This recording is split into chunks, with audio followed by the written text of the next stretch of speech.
नमस्कार दोस्तों, स्वागत करता हूं मेरे YouTube चैनल आरजे फैक्ट्स में। आज हम बात करने वाले हैं विश्व के कुछ प्रमुख संगठन यानी विश्व के कुछ ऑर्गेनाइजेशन जो कि सबका जानना बहुत ज़्यादा ज़रूरी है। अगर आप नए हैं तो प्लीज़ इस चैनल को सब्सक्राइब कर लीजिए और लाइक बटन को दबा दीजिए। तो दोस्तों, हम बात करने वाले हैं कुछ 6 प्रमुख संगठन। यानी सबसे पहला गेट, जिसका फुल फॉर्म है general agreement of trade and tariff. दोस्तों, यह ऑर्गेनाइजेशन 1947 में बनी थी विद 23 कंट्रीज। आज अपन इसको WTO के नाम से जानते हैं, जो कि वर्ल्ड ट्रेड ऑर्गेनाइजेशन है। इसको 1995 में गेट से WTO में बनाया विथ मोर देन 164 कंट्रीज। यह WTO ये इंश्योर करता है कि ट्रेड फेयरली होना चाहिए, और इसके बहुत सारे फंक्शंस भी है, जैसे बैकवर्ड कंट्रीज को सपोर्ट करता है, जो कि उनको आगे बढ़ने में मदद करता है to adopt new technologies, new production techniques. अब बढ़ते हैं अपने दूसरे ऑर्गेनाइजेशन की तरह, जिसका नाम है एशियन। जी हाँ, आप दोस्तों, सिमिलर लग रहा होगा एशिया की तरह।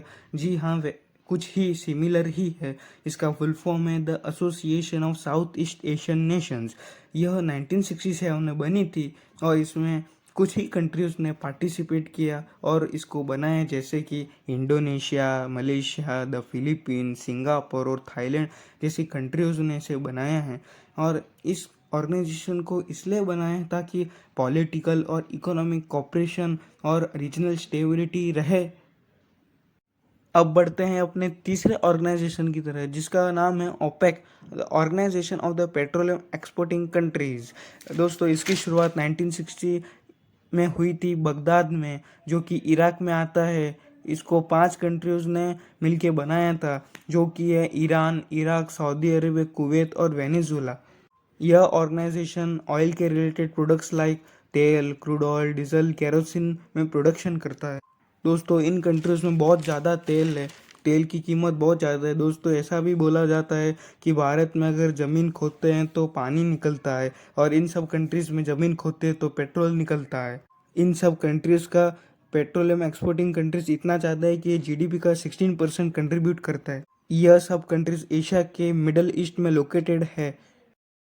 अब बढ़ते हैं अपनी चौथी ऑर्गेनाइजेशन की तरह, जिसका नाम है UNESCO, the United Nations of Education, Scientific and Culture organisation.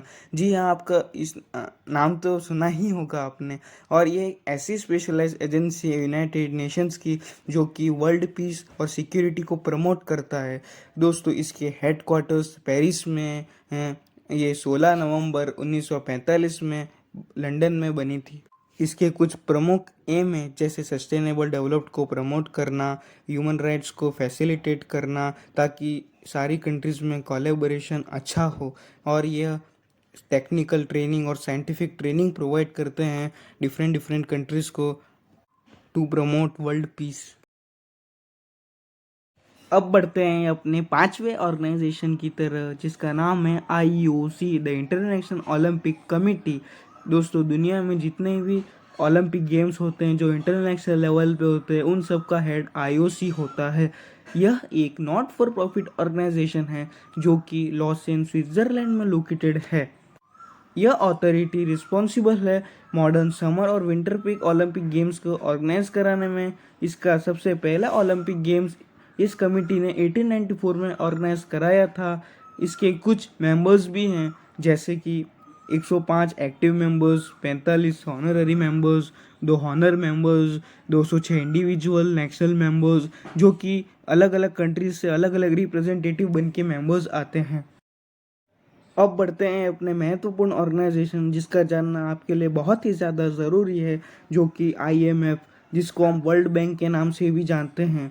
IMF का फुल फॉर्म है द इंटरनेशनल मॉनेटरी फंड। ये फाइनेंशियल इंस्टीट्यूशन है जिसका हेडक्वार्टर्स वॉशिंगटन DC USA में सिचुएटेड है, और इसके 190 कंट्रीज मेंबर्स हैं। ये ऑर्गेनाइजेशन इसलिए बनाई गई क्योंकि फाइनेंशियल कोऑपरेशन और फाइनेंशियल स्टेबिलिटी को बढ़ावा देने के लिए, और ये फैसिलिटेट करती है इंटरनेशनल ट्रेड को स्मूथली ऑर्गेनाइज कराने में, और ये एम्प्लॉयमेंट अपॉर्चुनिटीज़ को भी बढ़ावा देती है। इट केम इनटू एग्जिस्टेंस 27 नवंबर को 1945 में ब्रिटन हुड USA में बनाई गई ये ऑर्गेनाइजेशन। एक और जानकारी, आपको पता है यूएस डॉलर भी इसी टाइम बनाया गया था अमेरिका में। यह थी आज की कुछ महत्वपूर्ण बातें। अगर आपको अच्छा लगे तो प्लीज़ इस वीडियो को व्हाट्सएप के ग्रुप में शेयर कीजिए, टेलीग्राम के ग्रुप में शेयर कीजिए, ताकि ज़्यादा से ज़्यादा लोगों को पता चल